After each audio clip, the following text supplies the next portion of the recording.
Hello, ici on va aborder la phase de récupération. C'est la phase la plus technique, c'est celle qui va t'apporter le plus de bénéfices. Donc si tu as des questions, n'hésite pas à revenir vers moi, je me ferai vraiment un plaisir de pouvoir t'aider à comprendre mieux cette phase qui va être déterminante dans ta perte de gras et ta prise de masse musculaire. Ici, la phase de récupération, qu'est-ce que c'est? C'est le soir. Tu vas optimiser ta récupération nocturne, on va augmenter les glucides pour stimuler, soutenir la production de sérotonine et ensuite de mélatonine qui est l'hormone du sommeil, comme tu le sais probablement. Un repas léger, pas beaucoup de protéines. L'objectif, c'est de préparer ton sommeil, soutenir la production hormonale nocturne et donc la régénération des tissus. Pourquoi alléger la viande le soir?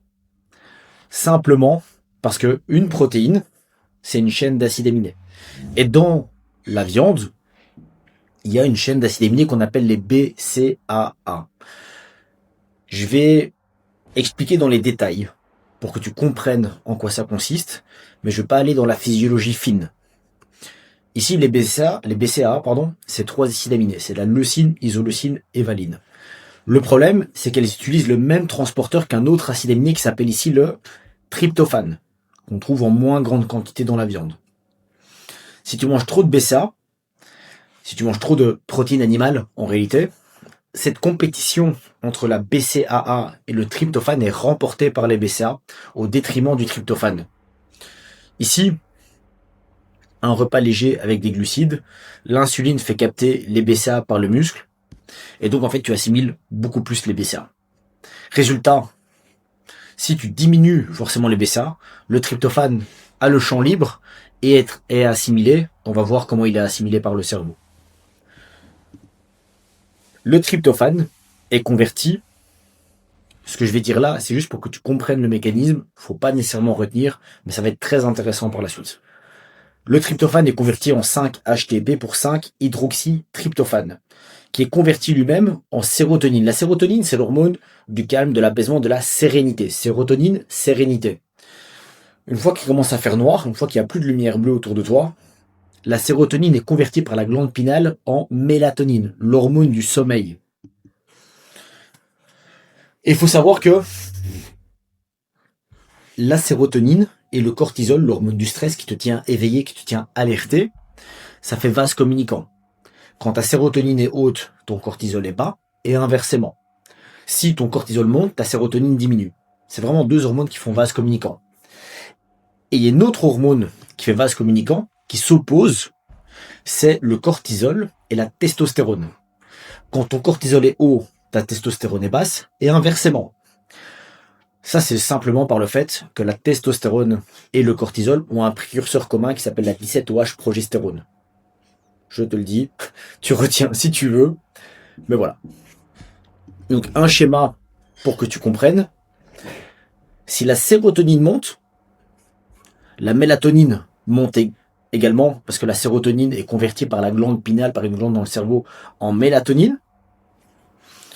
Si la sérotonine monte, naturellement le cortisol diminue. Et si le cortisol diminue tout au long de la nuit, ça laisse un moment à ton corps pour produire de la testostérone. La testostérone, c'est l'hormone masculine qui permet la synthèse des protéines, la récupération musculaire. Ici, je vais faire une petite aparté. On sait qu'on a un taux de testo, qu'on a un pic de testo la nuit, quand le matin, on a une érection. Comme ça, tu sais. Récapitulatif, la sérotonine monte, le cortisol diminue, la mélatonine et la testo sont en augmentation. C'est ça qu'on veut. On veut un sommeil profond, récupérateur et une testo au pic pour soutenir la récupération musculaire et la synthèse des protéines. Comment faire? Entre 30 et 50% des glucides de la journée vont être consommés le soir et un minimum de protéines. Pourquoi un minimum de protéines? Pour pas que la BCA vienne cannibaliser l'action du tryptophane. Un repas léger et forcément avec beaucoup de glucides, à l'inverse de ce qu'on a l'habitude d'entendre, pour ouvrir la porte du tryptophane. Le timing optimal, c'est entre 18h et 21h. On essaye d'avoir 2-3 heures normalement entre le dernier repas et le sommeil.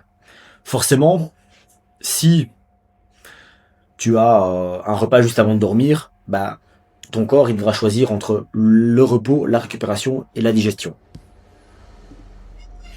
Les bénéfices, forcément, comme je disais, bah, c'est un sommeil plus profond, une nuit plus récupératrice, une récupération du système nerveux et une récupération tissulaire des tissus musculaires, des hormones qui sont boostées, la testostérone et l'hormone de croissance pendant la nuit qui sont boostées, et une sérénité, plus de calme, moins de stress, un sommeil de meilleure qualité parce que moins de stress nocturne. Les glucides du soir, on va privilégier tout ce qui est avoine, riz complet, patates douces, bananes, incroyable pour la synthèse du tryptophane. Ce qu'on appelle les légumes racines, donc tout ce qui est les patates douces, tout ce qui est igname, le quinoa, qui est également une source de protéines végétales très intéressante. Source de tryptophane, dinde, volaille en petite quantité, des œufs, un petit peu de poisson, et on évite les viandes rouges, les légumineuses aussi, très intéressantes. Tout ce qui est pois chiches, haricots rouges, lentilles, le soir c'est très intéressant. Ça permet d'avoir une protéine végétale qui est naturellement pauvre en BCA et qui soutient l'assimilation du tryptophane. Les erreurs à éviter, bah forcément un repas trop protéiné, beaucoup de viande, de la viande rouge le soir, à éviter absolument. On va avoir un flot de BCA qui va bloquer le métabolisme du tryptophane. Un repas trop lourd, forcément tu as une digestion qui est perturbée, et donc tu vas t'endormir le ventre lourd, tu vas avoir un sommeil de moins bonne qualité, le corps va devoir choisir entre digérer et récupérer. Trop de caféine, tard, ça bloque la production de mélatonine également, et les écrans bleus, les lumières bleues, c'est pour ça que je mets ça. En réalité, c'est pour ça que je mets ce type de lunettes, c'est pour bloquer les lumières bleues quand je travaille plutôt en fin de journée sur le PC. Ça empêche la conversion de la sérotonine en mélatonine. Donc vraiment une chambre, on évite les écrans le soir, plus des choses que tu sais déjà, mais que je te répète, que je te récapitule. Ton soir, c'est vraiment sérotonine plus mélatonine. Ici, on est vraiment sur une nutrition hormono-synchronisée. On synchronise la nutrition avec les hormones. Timing, donc récapitulatif, 18-21, fenêtre de récupération, glucides le soir, faut monter le tryptophane dans le cerveau, cortisol bas, sérotonine haute, mélatonine haute, testostérone haute, un repas léger, pas de BCA qui bloque la synthèse du tryptophane. On arrive au bout du protocole, activation, on augmente l'énergie dans le corps, performance, on soutient un niveau d'énergie stable tout au long de la journée, avec un niveau de performance qui est stable aussi grâce à des glucides de bonne qualité, et récupération, on met le corps dans un contexte propice à la régénération, à un sommeil de bonne qualité, à une sécrétion hormonale optimisée. Si tu fais tout ça, ce plan, il est infaillible. Tu vas perdre du gras, tu vas prendre du muscle, même si t'as pas envie. Tu seras dans des conditions hormonales et physiologiques cérébrales qui t'encourageront à atteindre tes objectifs. Si tu as des questions, je suis là pour t'aider. C'était un plaisir. À bientôt.